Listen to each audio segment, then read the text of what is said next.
tranquilo, porque se puede, con un tratamiento local lo pueden manejar, ¿no? Pero esto sí es diferente. ¿Ya? La siguiente. Y otra enfermedad que me puede dar, otras lesiones que pueden dar por infecciones, son las úlceras, de causa infecciosa. ¿Cuáles serían? La herpes, ¿no? La bronquitis por herpes me da lesiones ulceradas. Estas úlceras son de tamaño menor de 5 milímetros. De borde ligeramente elevado. Muy bien, el siguiente. Y ahora pasamos al estómago. Bueno, no, a la enfermedad por ejemplo seguimos en el estómago. Ya estamos por entrar al estómago, ¿no? Entonces ahora vamos al otro extremo. La calasia es la contracción constante o ausencia de relajación del esfínter. ¿Y qué pasaría si me viene el esfínter no se cierra? Que se mantiene constantemente abierto. Entonces, ¿qué va a haber? Un reflujo. Se conoce como enfermedad del reflujo gastroesofágico. ¿Cuál es la clínica?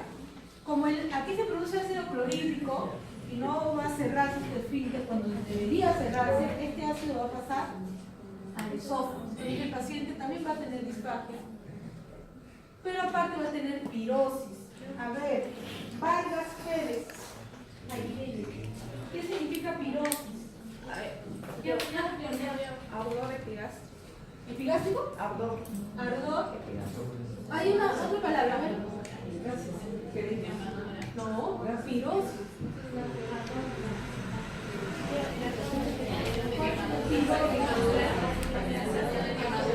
Sí, pero hay una frase.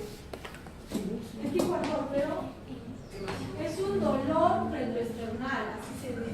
Dolor retroesternal tipo ardor o quemazón. Purén.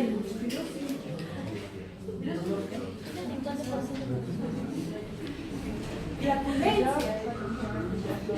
Mucho cuidado, ¿no? Y ustedes, miren, ¿por qué tienen que aprender esto? Porque no van a poner paciente, no pasa paciente sin algo, ¿no?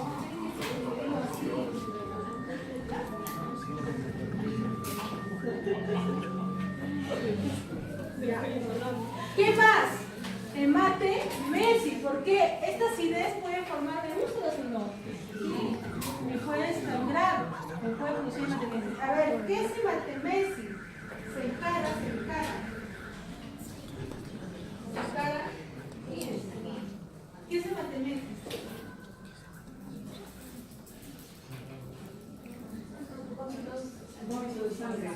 Vómitos con sangre. Tú me vas a decir. ¿Te has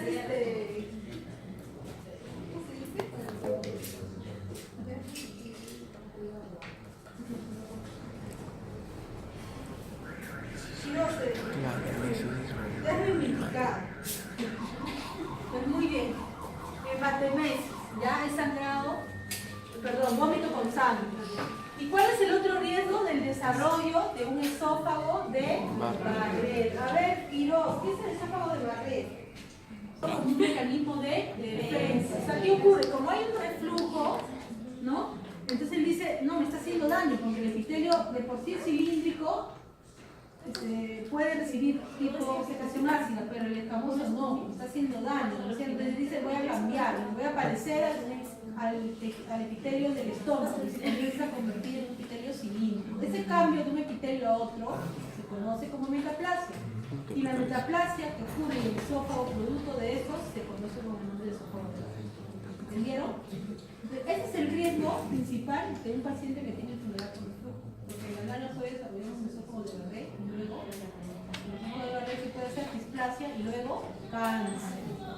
Entonces, por lógica, ¿qué tipo de cáncer creen que se formaría acá? ¿Un epidermoide o un adenosoma? Adenosoma. Apellido médico. Un adeno porque es. Pero esto también lo preguntan en los exámenes. El esófago a nivel proximal es epidermoide, como les dije, ¿no? Epidermoide, cerca a la boca, epidermoide. Pero cuando ya es a nivel distal, lo típico se pone un adeno está cerca de eso. ¿Ya? Y normalmente es producto de un esófago de Barrett previo que tenemos. Lo siguiente, no se olviden, ¿ah? Entonces, ¿qué es el esófago de Barrett? donde el epitelio escamoso, el que está, sufre la metaplasia por el epitelio cilíndrico intestinal.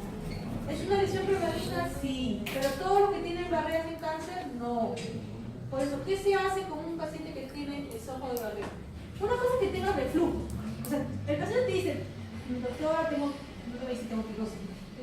Me arde, me molesta cuando como, tengo un ardor aquí retroesternal, así te lo dicen. La calaza no da esa, mucho cuidado. Pirosis solo da el reflujo. ¿Ya? La calaza no, también me preguntan en los exámenes. La calaza me puede dar disfagia, me puede dar olofagia y vómito, pero no me da, no se confundan entre olofagia y pirosis, porque la pirosis es el dolor retroesternal tipo ardor, tipo quemazón, y eso solamente lo da el reflujo. Basta que le pongan pirosis, usted tiene que matar reflujo. Porque también me puede dar disfagia, ¿no? También puede darme vómito, ¿sabes? Porque como estoy gritando, me puede dar una sensación de vómito, ¿no? Pero la pirosis solo da el reflujo. Ya, viene el paciente, ¿qué le haces? Una endoscopía. Le encuentras inflamación y ahí queda, ¿no es cierto? Inflamación. Es una esofagitis. Si hay inflamación, solo es esofagitis.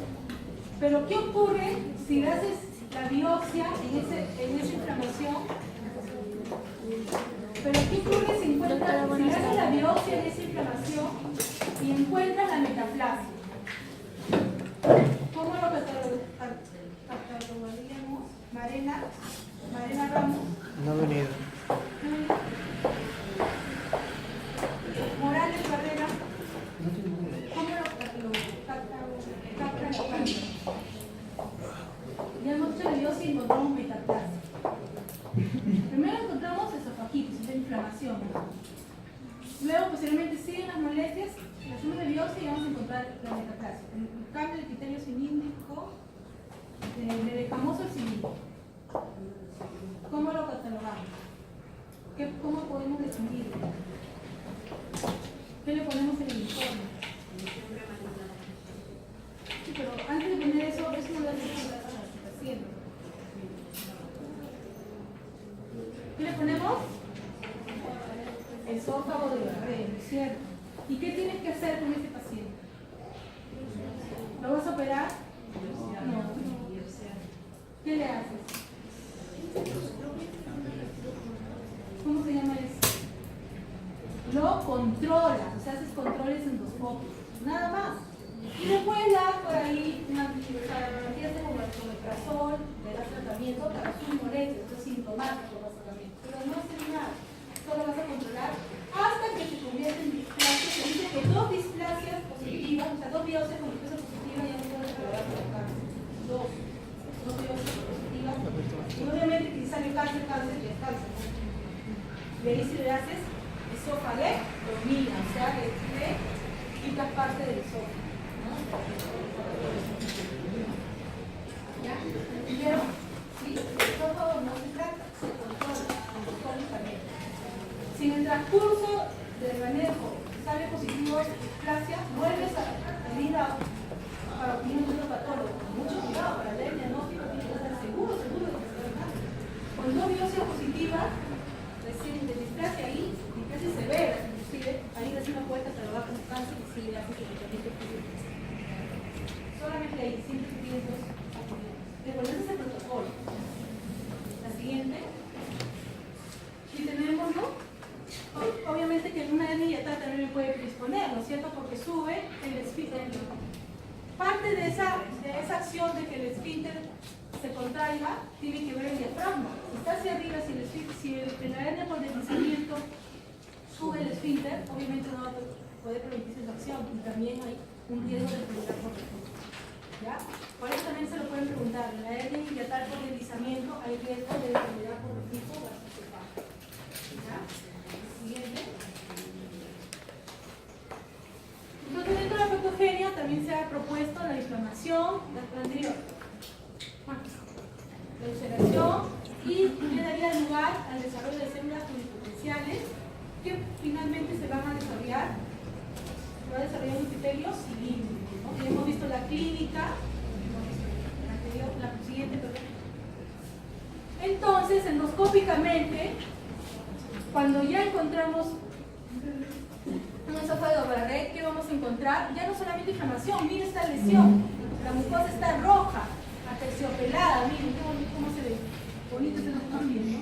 Puede encontrarse como parches. Y a nivel, le haces la biopsia que encuentras epitelio cilíndrico.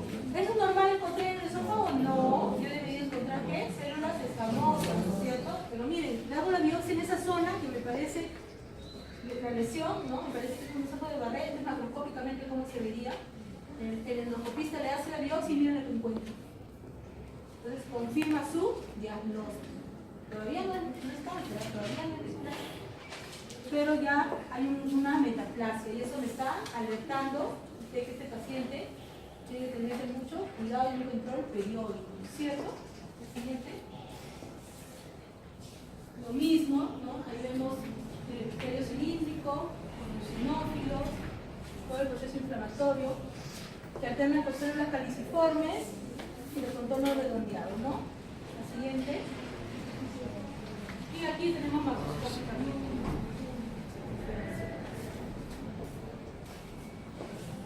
La siguiente. Ahora vamos a ver las patologías del estómago. Dentro de las patologías del estómago tenemos gastritis, la úlcera péptica y el carcinoma gástrico. En el estómago tenemos diferentes patologías, solamente vamos a mencionar las más frecuentes. Si me imagino, se nunca acabaríamos, ¿no? 6 meses haciendo gastro. Y dentro de la patología del estómago, la gastritis son las más frecuentes, seguidas de las úlceras gástricas y el carcinoma gástrico. La gastritis y la úlcera péptica van a tener la misma etiología. Y la etiología depende de los factores de defensa versus los factores agresivos. Pero la gastritis, ¿cómo se define? Como la inflamación de la mucosa gástrica. La inflamación de la mucosa gástrica, y esta gastritis puede ser gastritis, se pueden clasificar en diferentes formas.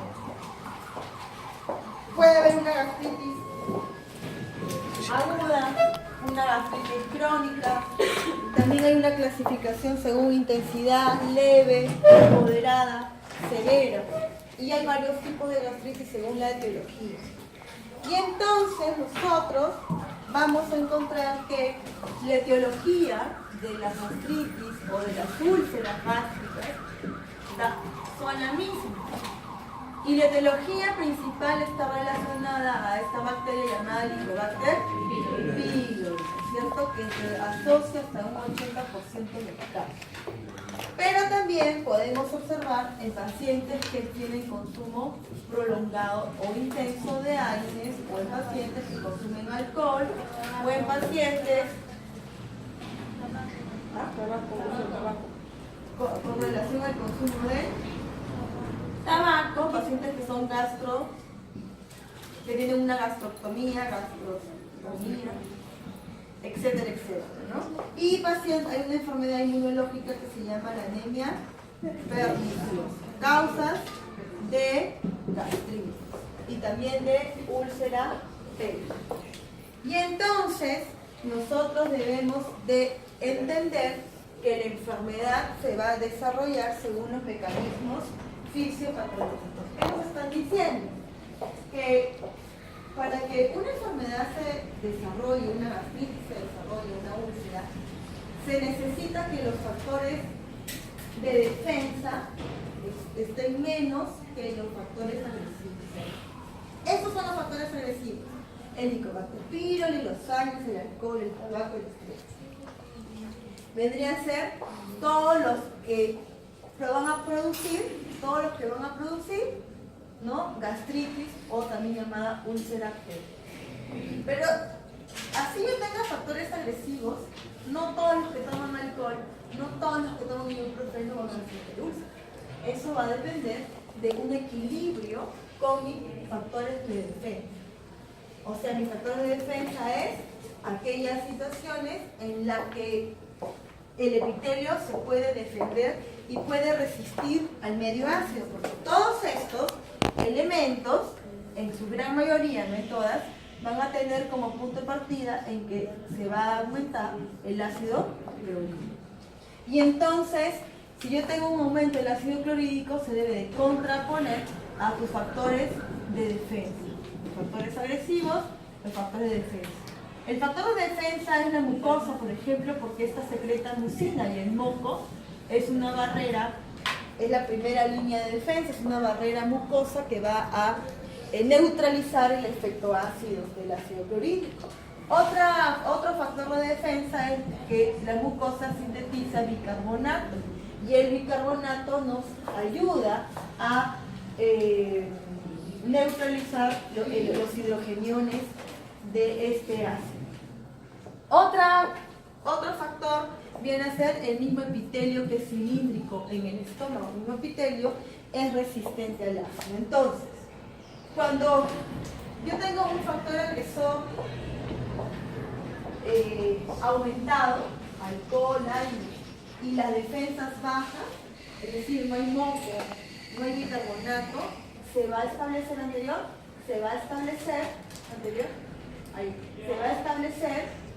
que el factor agresor logre, a través del ácido, destruir la superficie del epitelio. Y esta destrucción por efecto del ácido clorhídrico, y que si esto genera una reacción inflamatoria, también llegará a los macrófagos, y los macrófagos van a sintetizar eros, y los eros van a terminar ayudando al ácido clorhídrico a destruir la superficie del epitelio, produciendo una exfoliación de células y disminución en la producción del moco.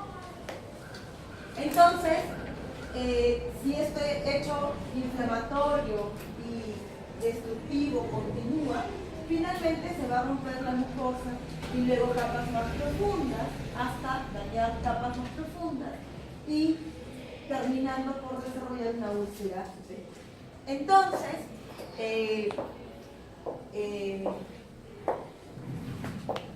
como podemos ver aquí, podemos entender que la etiología, la patogenia va a depender del tipo de etiología.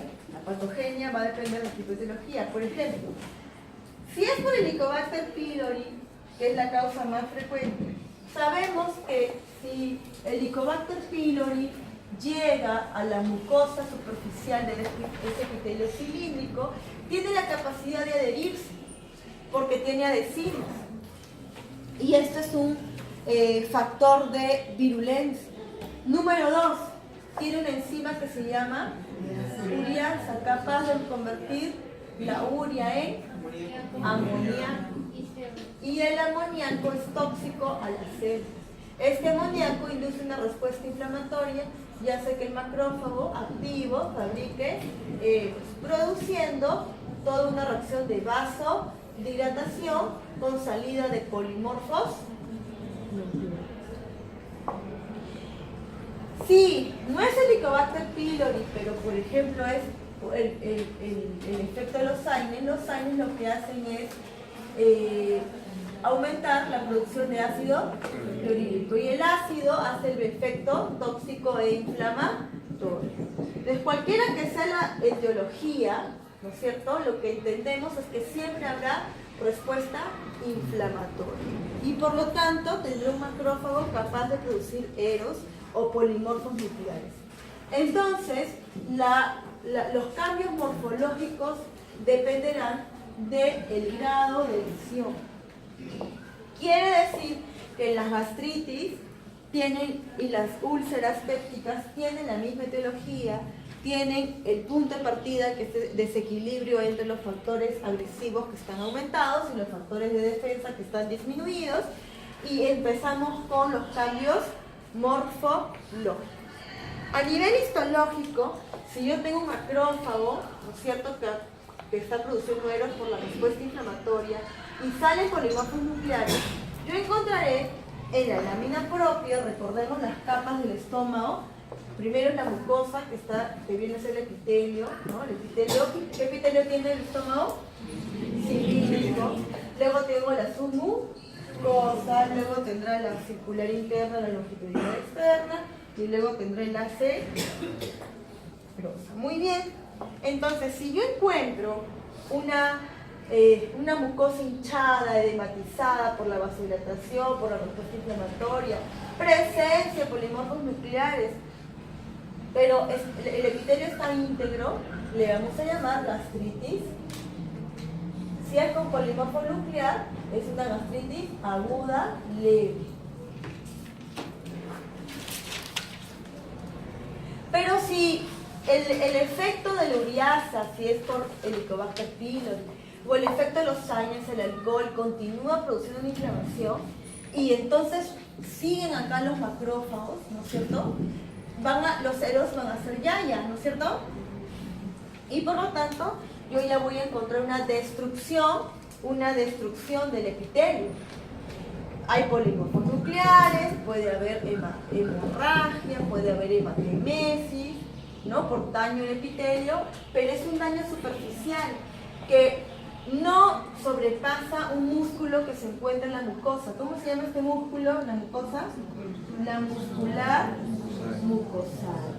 Entonces, si no sobrepasa la muscular mucosae, estamos llamando a esta enfermedad gastritis severa o erosiva. Entonces, la gastritis severa o erosiva es aquella en que ya existe ruptura de la mucosa, pero es superficial. No con integridad de la muscular mucosae. ¿Hasta ahí? Hay unos pulmones que están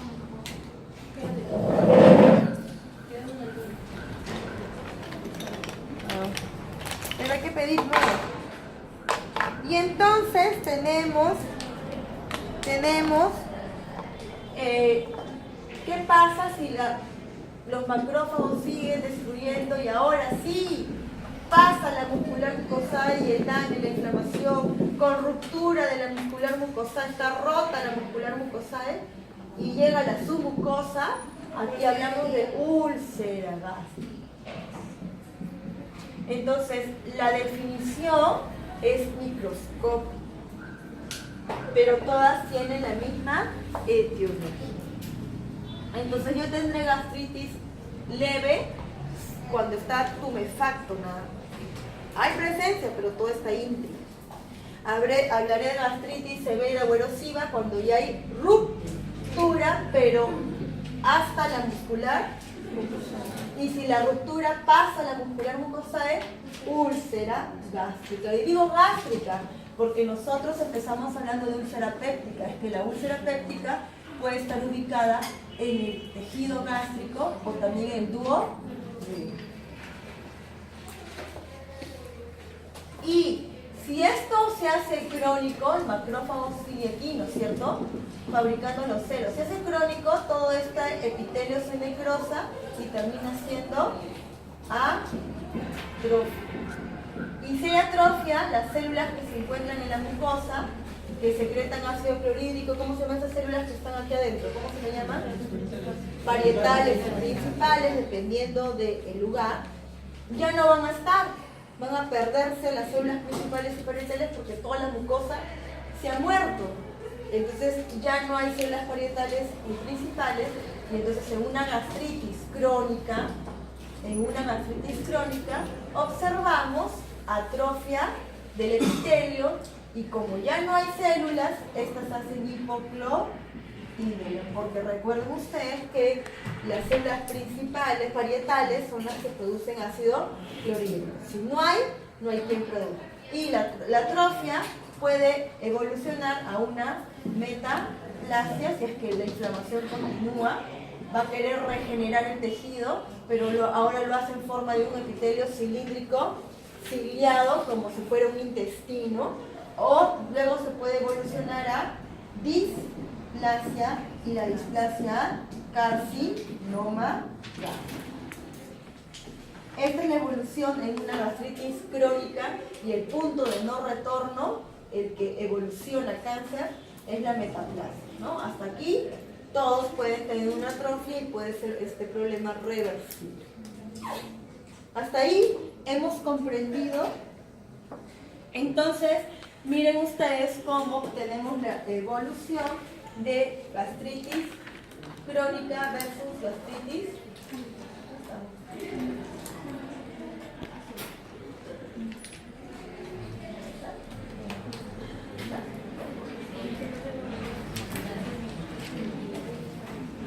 Entonces, nosotros cuando mencionamos que es un proceso inflamatorio agudo, hablamos de gastritis aguda, y si dice ahí, puede ir acompañado de hemorragia y necrosis en la capa superficial, ¿a qué tipo de gastritis se refiere? ¿A la gastritis leve, la severa, la úlcera, la crónica? ¿A la gastritis? ¿Cierto? Muy bien. Y luego podemos ver en la forma leve, miren qué dice, la forma leve, o sea, la gastritis leve, que vamos a ver microscópicamente lo que les dijo en la pizarra, una lámina propia con edema, pero el epitelio intacto. En cambio, en la forma grave puede haber hemorragia, hay infiltrado, ¿cierto? Y erosión, o sea, pérdida del epitelio superficial, pero que no pasa a la muscular. Siguiente.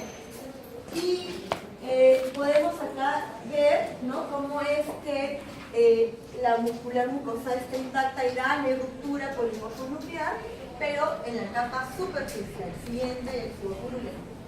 Y en la gastritis crónica anterior podemos ver que hay atrofia, la presentación más frecuente.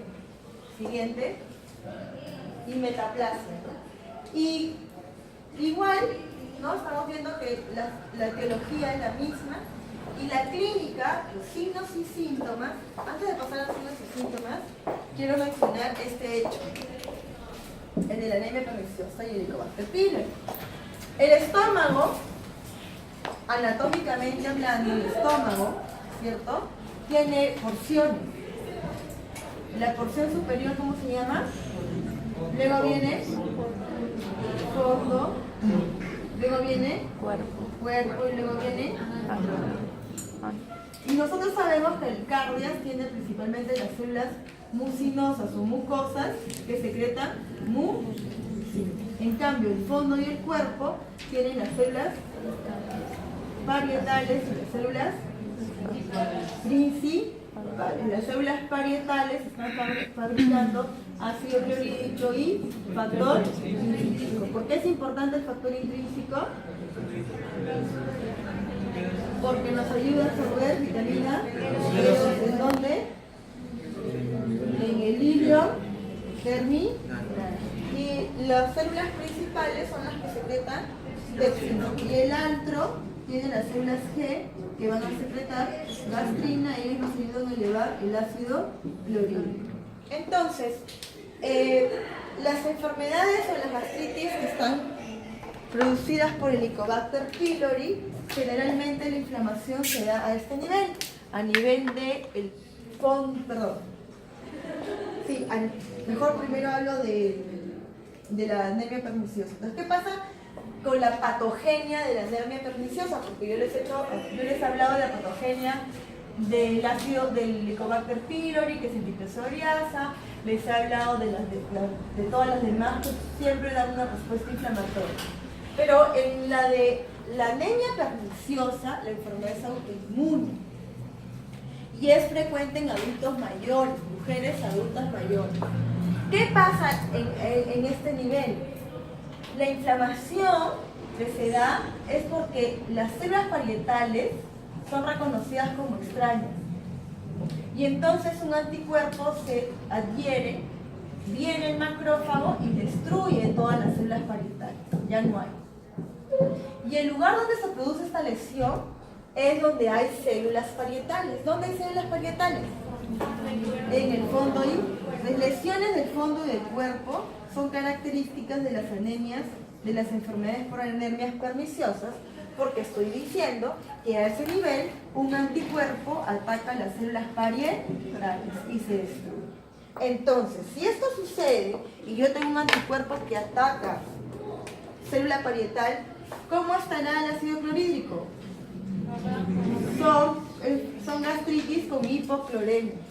¿Cómo estará el factor intrínseco? bismi, por lo tanto tendrá anemia megaloblástica. Por eso el nombre, anemia perniciosa, porque cursa con anemia megaloblástica y con una gastritis, porque existe un daño, una inflamación, pero con hipocloremia. Distinto al hecho de que sea por Helicobacter pylori, porque las que se encuentran en Helicobacter pylori se encuentran aquí. Aquí, el Helicobacter pylori tiene una afinidad sobre todo antral. Puede ir en cualquier parte, puede ubicarse desde el fondo, cuerpo, antro, pero principalmente antro. Por eso decimos que las úlceras pépticas son a nivel del duodeno y a nivel antral. ¿Por qué? Porque es la ubicación más frecuente del Helicobacter pylori. Y entonces, a nivel antral, lo que hace este Helicobacter pylori sí sintetiza ureasa y el amonio y el efecto del fármaco a este nivel, pero sobre todo estimula las células G y por lo tanto aumenta gastrina, y si aumenta gastrina, aumenta ácido clorhídrico. Entonces las de Helicobacter pylori siempre están asociadas con pictoclorhídrico. Ácido clorhídrico. Entonces, cuando los signos y síntomas y la clínica, ¿no es cierto? Los signos y síntomas y la clínica se dan por igual. O sea, el paciente tiene sobre todo epigastralgia. Epigastralgia sería el signo más característico, el síntoma más característico, que es un dolor a nivel del epigastrio que está relacionado con las comidas. Y náuseas y vómitos, hematemesis, flatulencia, abalonamiento, que se conoce como un síndrome dispéptico. La dispepsia es un conjunto de signos y síntomas, porque es un síndrome caracterizado por epigastralgia, náuseas y vómitos. Ahora, los signos y síntomas se dan igual. Si usted tiene una gastritis aguda leve, moderada, severa, úlcera, crónica, todas tienen la misma sintomatología. Todas. Entonces, si un paciente llega al consultorio con una epigastralgia, yo no sé si es por una úlcera o es por una gastritis leve o es erosiva. No lo sé. La única manera de poder saberlo sería por una endoscopia y biopsiada. O sea, que hay que biopsiarla para saber si esa lesión ya sobrepasó o no sobrepasó la muscular mucosa. Y si el epitelio está íntegro o no está íntegro para poder yo clasificar. Siguiente. Entonces, la morfología o los cambios morfológicos estarán en función a el tipo de gastritis, ¿no es cierto? Si es leve, moderado, severo, úlcera, y a el tipo de lesión. Si es por Helicobacter pylori, la lesión estará ubicada principalmente en el antro, pero también en el cuerpo y el fondo, y cursará con hipercloridria, encontraremos polímeros nucleares, rupturas según el grado. Si es severa, la ruptura será superficial, ¿no? Si es autoinmune, que es por anemia perniciosa, encontraré en el fondo y en el cuerpo, encontraré la presencia de anticuerpos y anemia megaloblástica. Entonces, si es crónica, encontraré la atrofia, la metaplasia. Entonces, el cambio morfológico está en función a la causa y al nivel de la lesión. Si es aguda, si es grave, si es severa, si es crónica. Siguiente. Por ejemplo, aquí podemos ver un exudado inflamatorio lleno de polimorfos nucleares, pero que no pasa la muscular mucosa. Siguiente. Aquí, ¿qué podemos observar?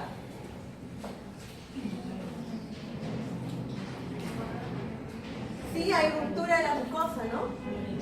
Pero ve la muscular mucosa, ¿está rota? Entonces ahí diríamos que es una gastritis erosiva, porque hay ruptura. Pero dos, también veo atrofia. Entonces es una gastritis erosiva con atrofia epitelial, por lo tanto es una gastritis crónica erosiva. Siguiente. Y la úlcera péptica, que es una inflamación con afectación en forma sacabocado con ruptura que sobrepasa la muscular mucosae y que se localiza generalmente en el duodeno y en el ano, ¿no? Ya sabemos por qué entra, porque es la localización más frecuente en Helicobacter pylori. Es más frecuente en hombres, las úlceras pépticas son más frecuentes en hombres, y la localización más frecuente es el duodeno, imagínense. O sea, no es el antro, es el duodeno. Siguiente. La patogenia, o sea, igual, como dije, todas cumplen lo mismo, el desequilibrio, ¿no es cierto? Igualmente, depende de la causa y los signos y síntomas las mismas. ¿Qué significa perforación? Cuando la ruptura pasa todas las capas y se baja la serosa y pasa la serosa, entonces se perfora todo y todo el contenido de la luz del estómago se va a vertir por la serosa que está toda perforada y va a dar entonces una peritonía. Siguiente. Muy bien, aquí quería simplemente que ustedes observen cómo el Helicobacter pylori no puede llegar a invadir, penetrar la mucosa y producir esta uriasa capaz de dañar y destruir este epitelio. Y además se puede producir sustancias que dañan la capa de moco. Esa sustancia viene a ser el amoníaco, ¿cierto? Siguiente. Muy bien. Macroscópicamente una úlcera se define como una lesión pequeña, menos de 0.3 centímetros de diámetro. Serán llamadas erosiones planas. No son úlceras verdaderas. Una úlcera verdadera es aquella que mida más de 0,6 centímetros. Esas son las úlceras verdaderas y tienen esta imagen que se ve como una imagen, ¿no?, en sacabocado, cuya profundidad es variable, porque, como dije, si pasa la muscular mucosae, desde las mucosas hacia abajo, igual son catalogadas como úlceras. Siguiente. Y las úlceras pueden tener necrosis, obvio. ¿Por qué? Porque una úlcera puede haber además necrosis. Y de ahí pueden fibrosarse. ¿Por qué una úlcera se puede ver con un punto en el centro necrótico? Antes de secar el tejido.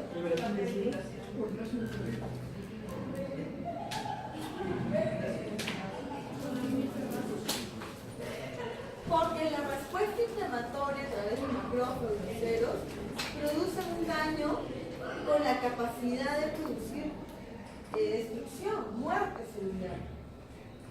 Los mismos eros son los que producen muerte y las células del epitelio muerta se van a ir desprendiendo, produciendo esta necrosis. Y su reparación, o sea, el mismo macrófago, al querer reparar ese tejido necrótico, lo hará a través de la estimulación de los fibroblastos. Ahora va a haber una fibrosis. O lo hará en forma de neoplasia, sustituyendo un tejido por otro. Por eso que existen metaplasias o displasias. Otro efecto muy importante es la capacidad de formar granulomas. Hacen una enfermedad granulomatosa y eso porque existe una actividad que es un tipo de linfocitos. Es el que forma granulomas. pH, muy bien, siguiente, y pH, siguiente. Muy bien, acá podemos ver, ¿no?, dendritos celulares, cómo se puede observar acá hay necrosis, que son los puntos negros que se pueden ver. Siguiente. Y la perforación tendría que ser la complicación más frecuente de una úlcera. Siguiente. Muy bien. Vamos a terminar hablando del carcinoma gástrico. No vamos a terminar con el carcinoma gástrico. Entonces, si uno tiene raza oriental esta etnia y a eso le sumas que eres del grupo sanguíneo A, que son los factores genéticos más marcados, y le agregas el factor epigénico, o sea, los factores ambientales. ¿Cuáles serán el factor ambiental? Tabaco, otro factor ambiental. Acá es el peruano, pues el alcohol. El alcohol. Pero además del alcohol, los peruanos somos muy convencidos. Está de moda. Los alimentos que contienen nitritos, las famosas nitrosaminas. Este químico, la nitrosamina, se encuentra en los componentes saunados, en la parte negrita, el chancho alfano. ¿Sabe por qué es sabrosa? Porque tiene nitrosamina como cáncer. Y entonces es lo más cancerígeno. Si a eso le suma que fuma, está estresado, no consume fibra, no consume verduras, ¿no? Es chino, es el cuarto, ya prácticamente no pegado.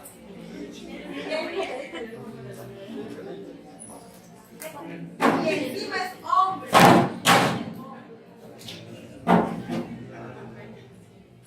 La gastritis crónica, o ha tenido antecedentes de tener gastritis crónica, porque estamos viendo que eso es una evolución, ¿no? O los que han tenido esofagorrea. Estudia medicina en el curso de fisiopatología, y no le queda otra que consumir frente de aquí relleno como el chipapa con ketchup radioactivo.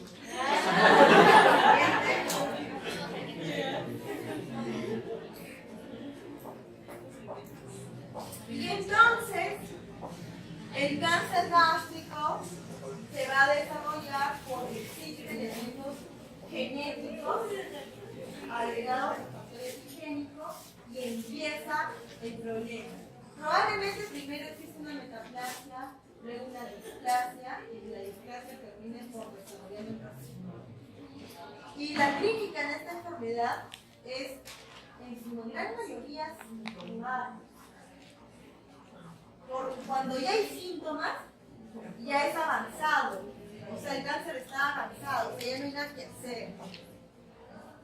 Y cuando esto sucede, los pacientes debutan, ¿no? con hemorragias, ¿no? Con hemorragias digestivas altas y o bajas.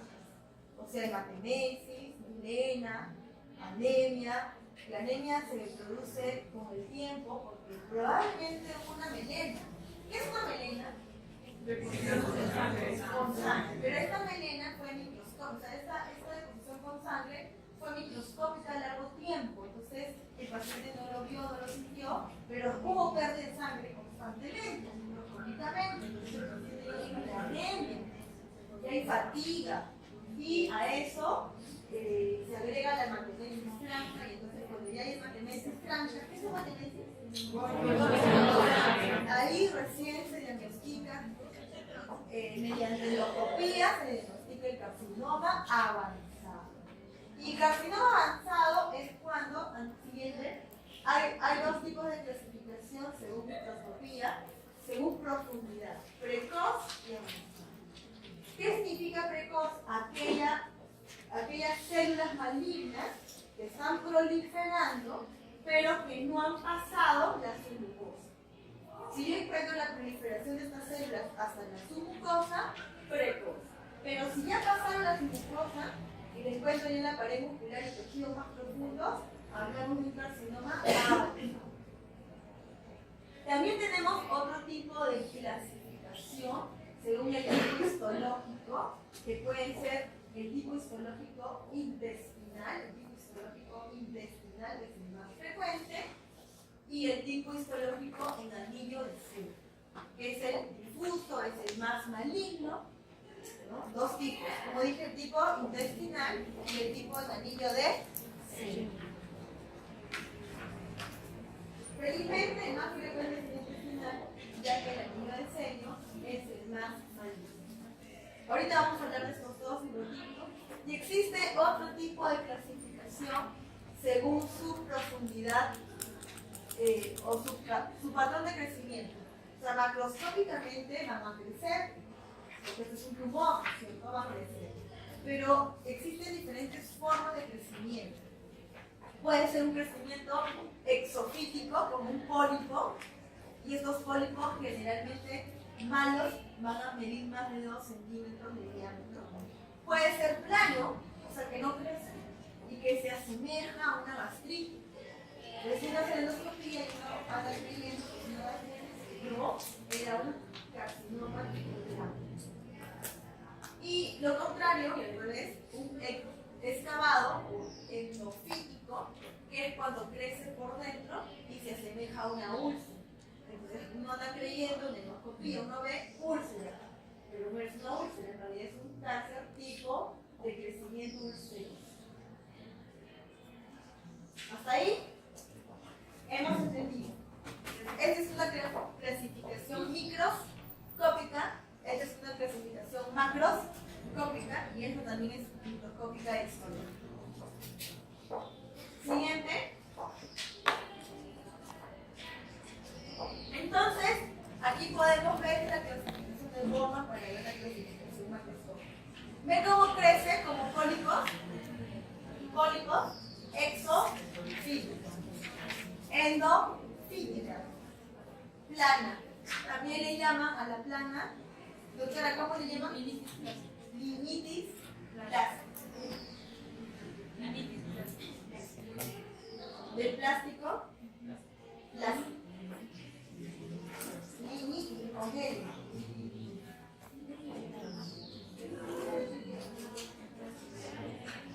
Siguiente.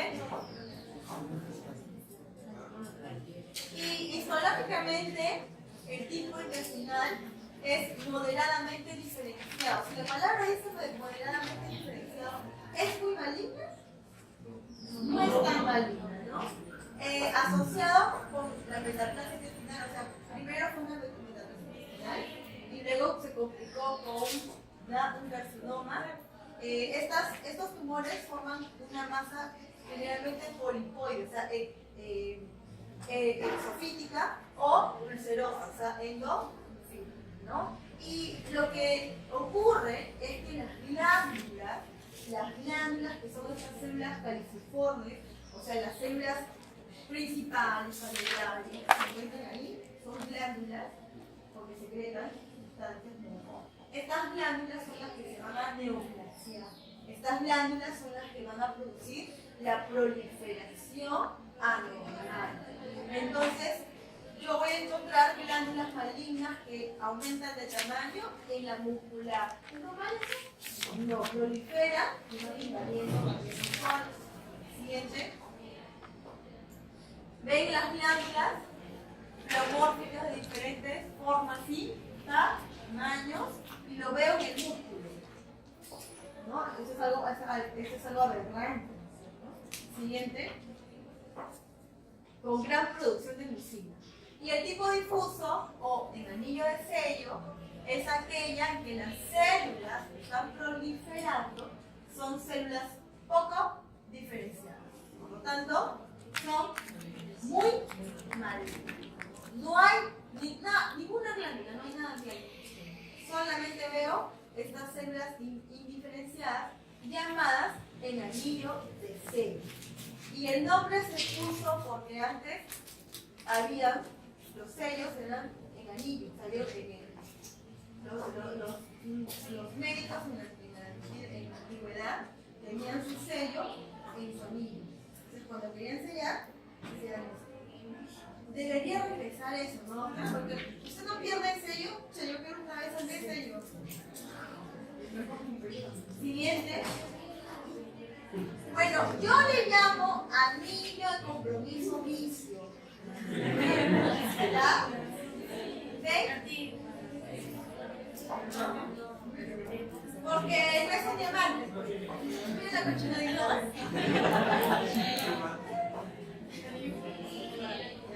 Si se casa con un médico que está empezando igual que usted, ya sabe lo que le va a regalar. Un anillo de sello. Siguiente. Vamos a hablar de la enfermedad celiaca.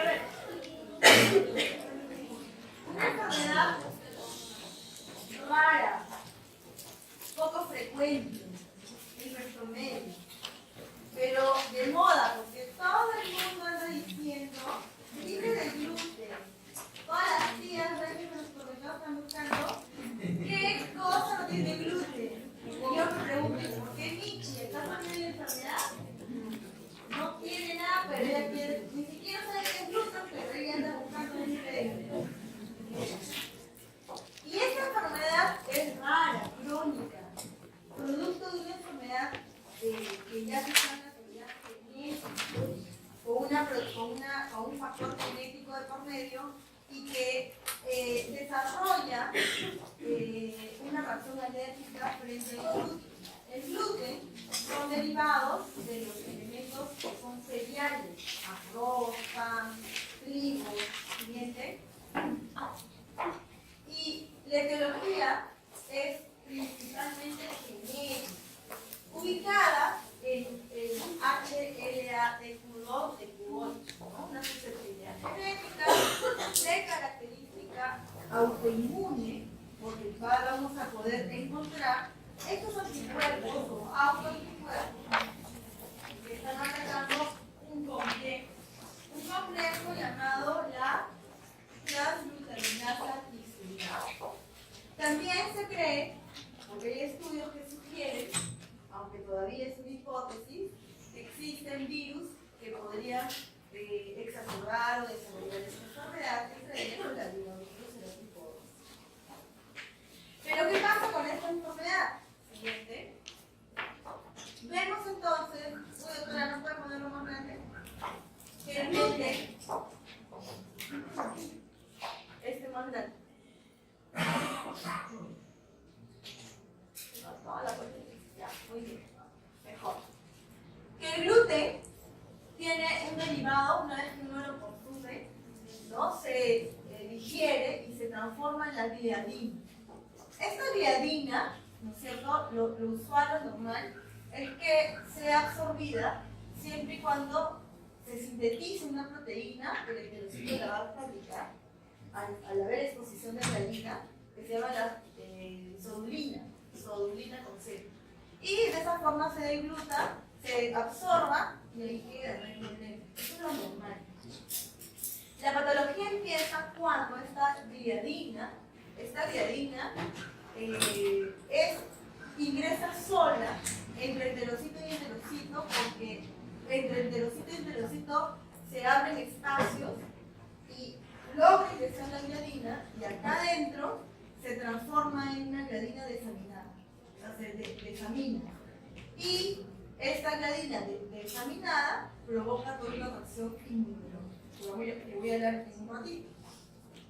Y esta reacción inmunológica es mediada por que la célula presentadora de antígeno, que no debería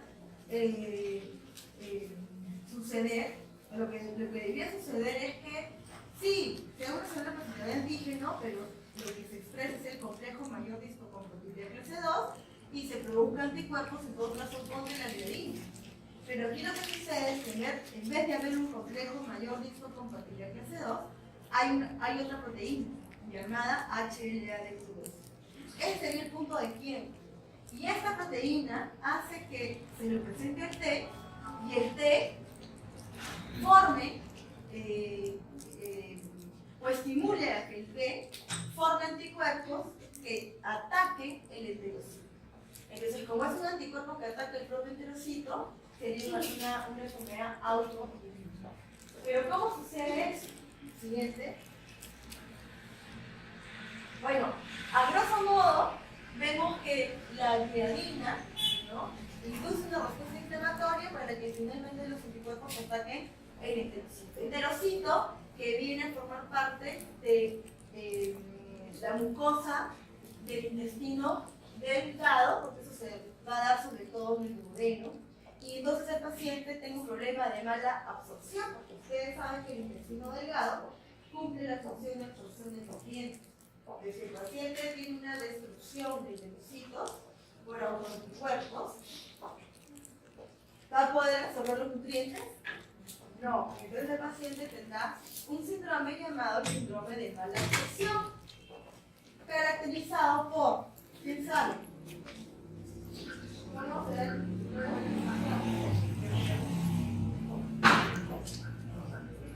Muy bien, diarrea.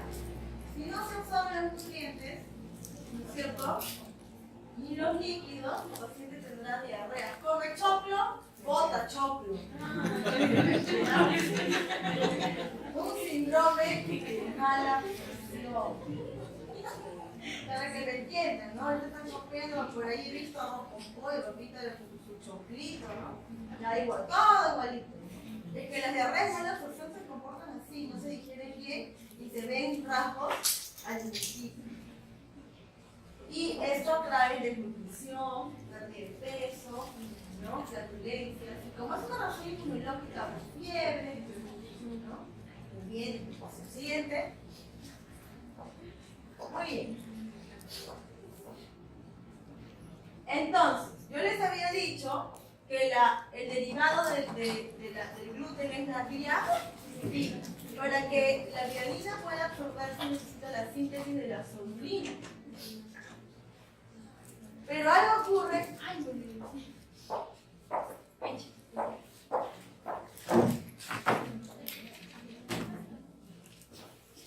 poquito para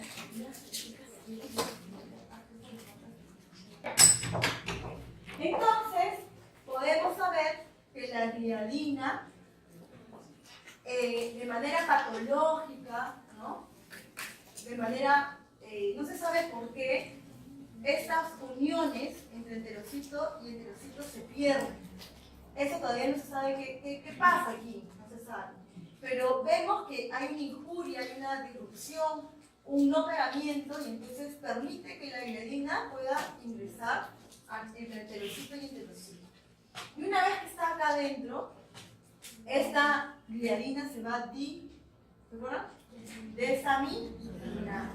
Esta gliadina desaminada induce una respuesta inflamatoria inicial. ¿Qué hace esta gliadina una vez que atraviesa? Esta gliadina induce a que los enterocitos formen y produzcan interleuquina 15. Esta interleuquina 15 estimula a este linfocito intraepitelial. ¿Hasta aquí lo ven?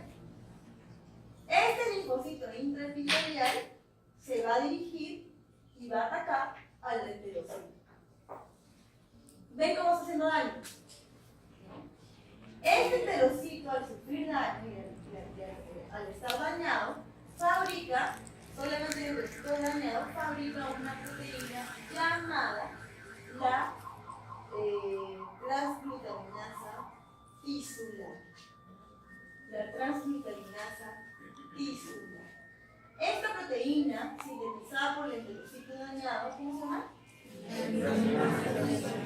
Se une a la gliadina desaminada y forman un complejo. O sea, la transglutaminasa tisular se une a la gliadina desaminada y forman un complejo. Este complejo es reconocido como extraño y fagocitado por un macrófago tisular.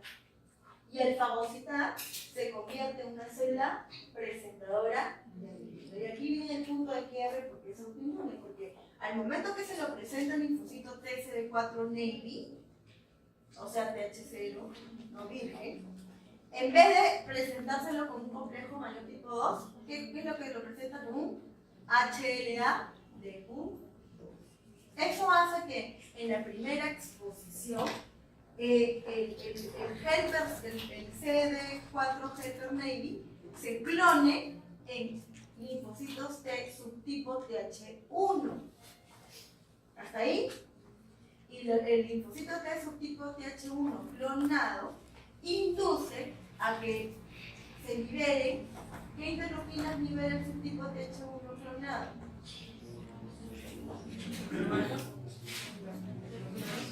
Dos, interferón gamma.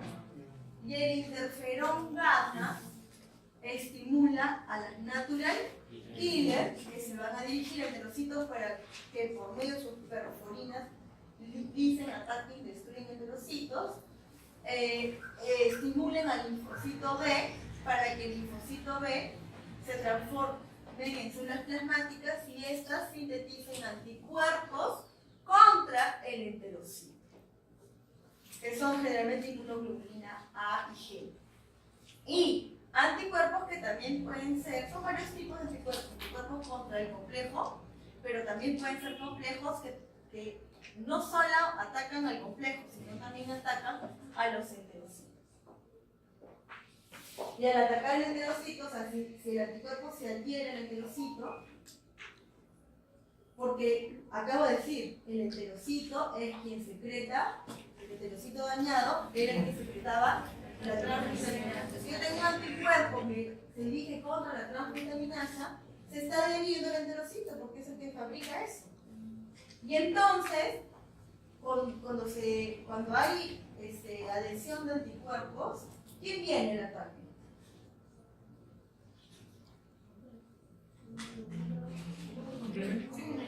Complemento sobre. ¿Y quién entonces? Macrófagos. No les dije que había una cosa era un solo macrófago y otra cosa era que cuando había presencia de anticuerpos venían 1000 macrófagos. Entonces, la presencia de anticuerpos en el lugar y el ataque final es por los macrófagos, porque ahora van a venir un montón de macrófagos a destruir ese enterocito a través de la síntesis de ellos, ¿se acuerdan? ¿Se entendió? Y entonces, la primera reacción inmunológica, la primera exposición, o sea, la primera vez que te expones al gluten, es mediada por subtipo TH1. Pero si la exposición continúa, el que se clona será subtipo TH2. Y si es subtipo TH2, ¿qué interleuquina se será? 4, 5, 6 y 3. Y entonces habrá la presencia de inmunoglobulina E. Siguiente, entonces, esta enfermedad tiene como característica principal que esta célula presentadora de antígeno tiene un complejo que es el HLA-TQ2, el principal, el que induce a que el subtipo TH1 y el subtipo TH2 den actividad para que finalmente las células plasmáticas produzcan anticuerpos autoinmunes porque ataquen el enterocito. ¿Qué tipo? IgA, IgG, IgE. ¿De acuerdo? ¿No? Si es subtipo TH1 o si es subtipo TH. ¿Se entendió la patogenia? Continuamos. Entonces, por todo lo señalado, la patogenia es una reacción de hipersensibilidad. ¿Qué tipo? 4. ¿Qué más? 1, porque es subtipo TH. 2. ¿Y hay anticuerpos? Entonces es subtipo 2. Entonces es una rica cantidad de patogenia, porque hablamos de subtipo TH4, TH1, TH2, TH1, TH2, TH4. Como dije, las diarreas son generalmente crónicas, intermitentes, acompañadas con pérdida de peso por el síndrome de mala absorción. Siguiente. ¿Y qué voy a encontrar en esta mucosa? Este enterocito que está todo roto. ¿Encontraré linfocitos? ¿O no? En el lugar de inflamación, si agarro un pedacito de su intestino, lo veo en el microscopio, ¿qué voy a encontrar? Destruido, ¿no? Con presencia de macrófagos, con anticuerpos, con linfocitos inflamatorios y que a la larga pueden hacer atrofia vellosa, hiperplasia y gastritis. Siguiente. Como pueden ver, estas células son nada más y nada menos que células plasmáticas.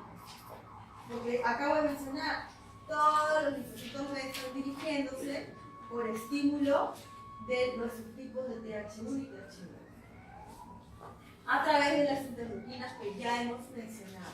Y principalmente el infiltrado se va a evidenciar a nivel del duodeno.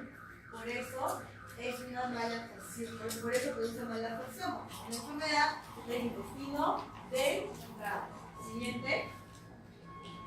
Bueno, vamos a hablar ahora de otra enfermedad que tampoco es muy frecuente, que es la enfermedad de Crohn, que también produce una enfermedad de mala absorción. La enfermedad de Crohn es una enfermedad rara, crónica, desconocida, de origen autoinmune y que se puede producir en cualquier parte del tubo digestivo, desde la boca hasta el ano, pero que es más frecuente en el niño terminal. Y por lo tanto, lo hemos clasificado acá como parte de enfermedad del intestino delgado porque es la localización más frecuente, pero no significa que sea el único lugar. puede ser en cualquier punto del tubo digestivo. Siguiente. Y como dije, la enfermedad es de origen desconocida, pero de característica autoinmune. Y que produce, vamos a hablar después de la clínica. Siguiente, un punto de inicio. Se cree que hay una influencia genética, ¿no? La etiología, a pesar que es desconocida, se sabe que también hay un compromiso genético porque existe la presencia del NOD2, que viene a ser el antígeno, que es reconocido como extraño por las células dendríticas. Las células dendríticas reconocerían este NOD2 y harían la presentación al subtipo TH1. ¿Cómo es esto? Miren, hay bacterias que supuestamente no son reconocidas como extrañas porque es parte de la flora intestinal. Eso es lo normal. Y también no se sabe por qué alguna de estas bacterias pudiese ingresar entre enterocito y enterocito. Se cree que también hay una injuria previa, o sea, una separación de estas uniones entre estas proteínas de unión que se encuentran entre enterocito y enterocito. Entonces se pierden estas uniones y en esa separación entra la bacteria. Y al entrar, la bacteria es reconocida como extraña y fagocitada por la célula dendrítica.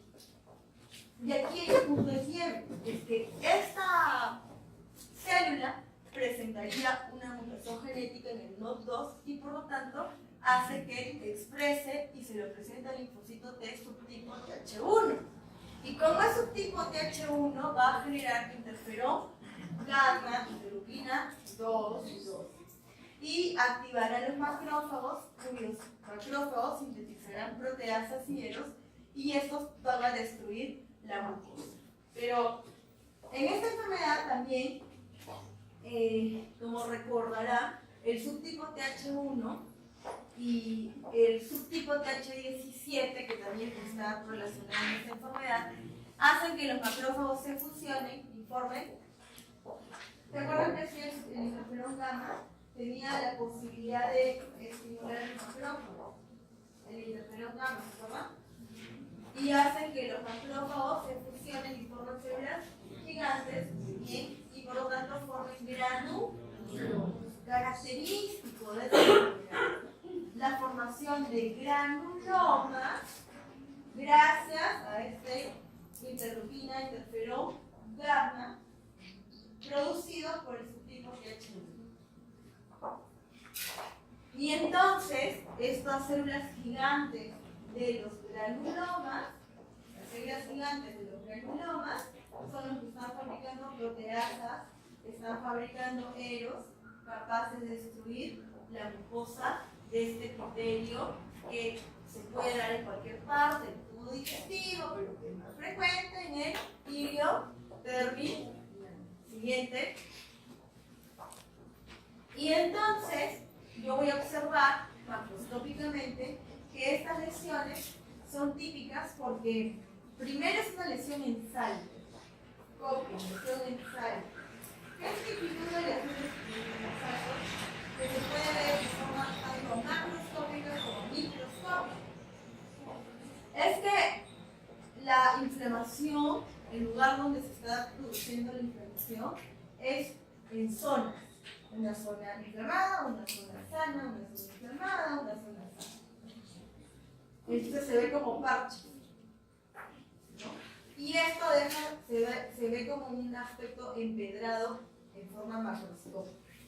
Y en forma microscópica vemos un edema y un infiltrado de linfocitos, que son los linfocitos típicos de H1, granulomas en todas las capas.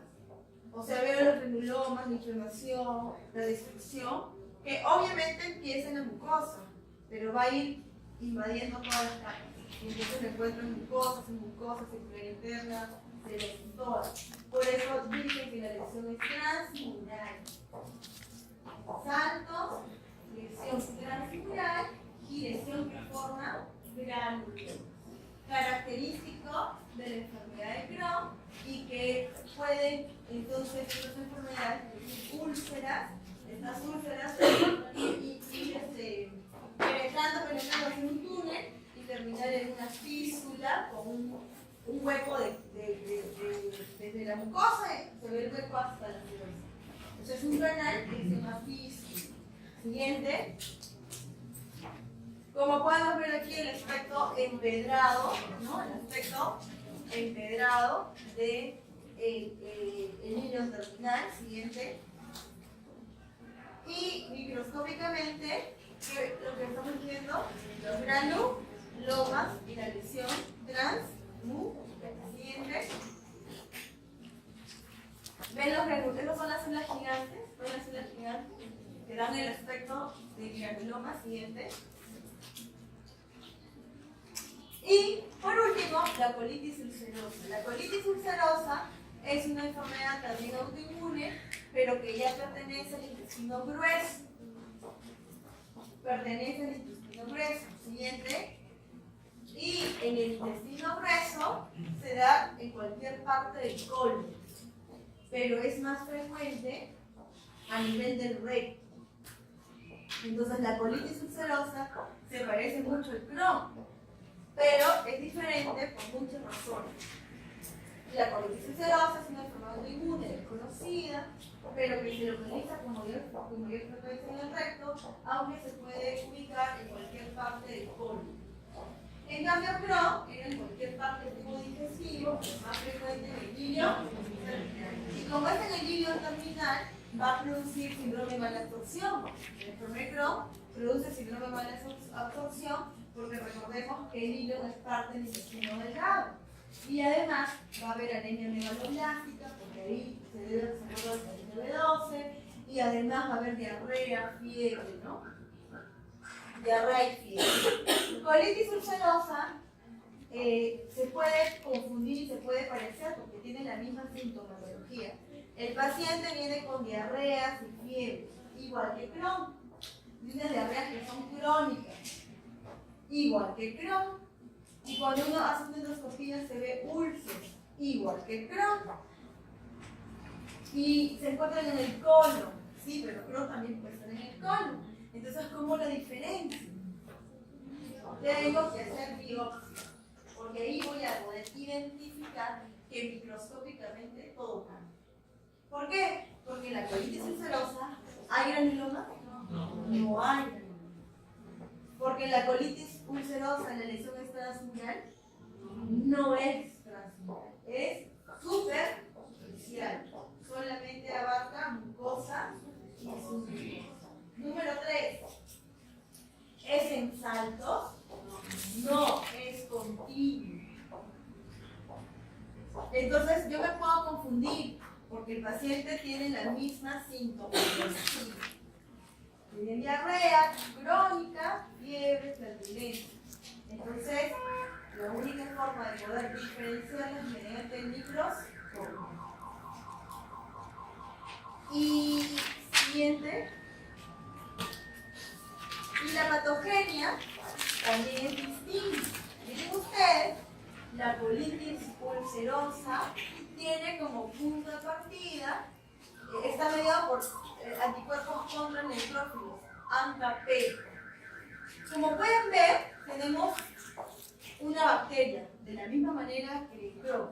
Una bacteria que se supone que es de la flora, de la microbiota, entonces no debería haber ningún problema, pero no sabemos por qué logra ingresar.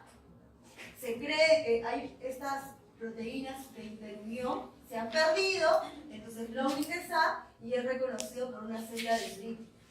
La célula dendrítica, en vez de tener complejo mayor tipo 2, tiene el HLA2 y por lo tanto reconoce y se lo presenta al linfocito T-Navy y este se clona en subtipo TH2. En Crohn, ¿cómo era? Primero era TH1 y después era TH2. Acá es de arranque TH2. Solo TH2. Y este subtipo TH2 induce a través de la interleuquina 4 a que el linfocito B sintetice un anticuerpo especial que lo tiene colitis sinotron, que es el anticuerpo antineutrófilo P, ANCA-P. ¿Por qué? Porque no reconoce la MPO, la mieloperoxidasa, que es una enzima del citoplasma del neutrófilo. ¿Se acuerdan de la mieloperoxidasa, no? Que secreta Eros, porque secreta la última formación química. La mieloperoxidasa transforma el peróxido de hidrógeno en hipoclorito. ¿Se acuerdan? Sí, hipoclorito. Entonces son enzimas que producen Eros. Entonces, este linfocito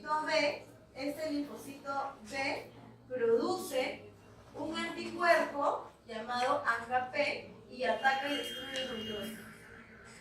Y como los neutrófilos se encuentran a este nivel, ¿por qué se encuentran los neutrófilos a este nivel?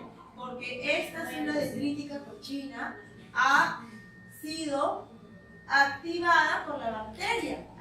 Y esta célula dendrítica, la célula activada, ha sintetizado interleuquinas inflamatorias que está dando lugar a que salgan los neutrófilos y se dirijan a este lugar. Pero ahora, lo peor de todo es que ahora tengo un anticuerpo que ataca el neutrófilo. Tengo un neutrófilo que de por sí ya hace daño, porque el neutrófilo al salir sintetiza Eros, produciendo ya daño y destrucción del metalocito, y encima un anticuerpo que ataca el neutrófilo. Y al atacar el neutrófilo hace boom, y al hacer boom, porque el anticuerpo destruye el neutrófilo, ¿no es cierto? Y si hace boom, ¿qué se vierte? Los ceros, más daño, y termina por hacerse daño. Y al destruirse los enterocitos se crea la úlcera llamado colitis ulcerosa. Entonces, en Crohn encontramos úlceras, en colitis también, pero en la fisiopatología es distinta. ¿No? ¿Se entendió? Y a la larga, esa yaya termina por atrofiar la mucosa y termina siendo una atrofia. Siguiente. Ya. Lo mismo, pues, ¿no? ¿Tienes un nombre? Muy bien. Siguiente. Siguiente. El NOD2 viene a ser un gen mutado que se encuentra en la célula dendrítica. Siguiente. Clínica, la misma, dolor hipocólico, puede haber por la úlcera, puede haber hemorragia, fiebre. Siguiente. Ya, muy bien, hasta aquí quedé. Ahora vienen las enfermedades del colon. ¿No? Yo he hecho un ejemplo. Antes de terminar, en el Perú no podemos olvidarnos yo he hablado de enfermedades del intestino delgado. Les dije Crohn, les dije celíaca, ¿no? Como las dos cursan con síndrome de mala absorción. ¿Sí o no? Pero les dije que son raras. Les dije que son poco frecuentes. Y entonces, doctora, ¿cuál es la más frecuente? Es que en el Perú la más frecuente es Yardia, que es un parásito. La Yardia en niños, consumo de Yardia, que se ha encontrado agua contaminada en Lima, metropolitana. Restos en Lima, estudio de agua de Lima, se han encontrado heces, ¿no? Restos de heces, parásitos vivos y muertos. Y entre los parásitos muy frecuentes en nuestro medio, en Lima, Yardia. Y la Yardia landia produce, la forma infectante es el quiste, llega al enterocito a nivel del duodeno y produce, esta Yardia tiene adhesinas, proteínas que se adhieren a la mucosa intestinal, superficialmente el trofozoito, ¿no? A nivel superficial, y secuestra y roba los glóbulos rojos, produciendo anemia. Los niños, anemia, y como se aloja en el intestino, es como una barrera mecánica y no logran absorberse los nutrientes. Y por eso hay síndrome de mala absorción. Típico en niños, anemia con diarreas crónicas en estos niños y que producen muchas flatulencias, ¿no? En estos niños. Es lo más frecuente, por eso tenía que mencionar.